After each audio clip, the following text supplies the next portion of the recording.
So, you're looking to put spacers on your Honda Civic, your 11th gen.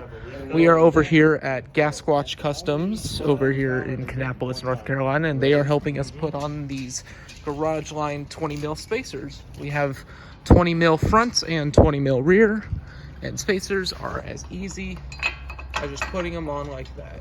Did this get very long? And hopefully, no, it did not. we will You want to put some on there? be able to bring these wheels out just a little bit more. Quick note, the front track is actually narrower than the rear track, which is a little strange for a front wheel drive, but yeah, 20 mil should just bring them out just pretty good. We have it up in the air here, so yeah, we'll see how it turns out. So in case you were wondering, these are the Garageline spacers.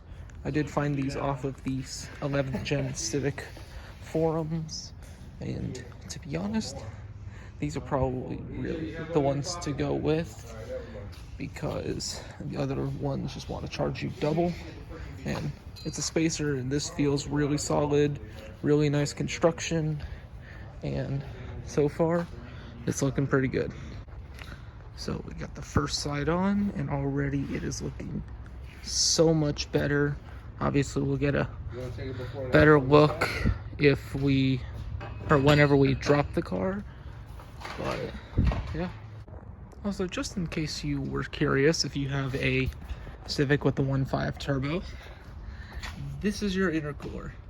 This tiny little cooler right here is your intercooler, which surprises me because you have the radiator, which goes all the way up to here.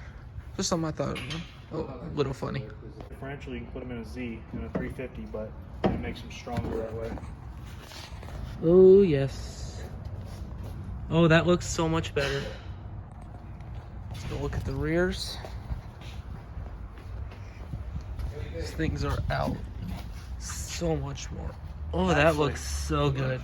Nah. This much stick out on it, I think it's pretty good. Yeah. Under full compression, it should tuck up. Huge shout out to the people over here at Gasquatch for helping us put on the spacers. Obviously they do Z's, so if you're in the Kannapolis area, definitely come by here. I'll leave a link to their website in the link below. Also, might be coming up for sale soon, we'll see. Anyways, hope this helped you guys out, and I hope you have a wonderful day. Ciao.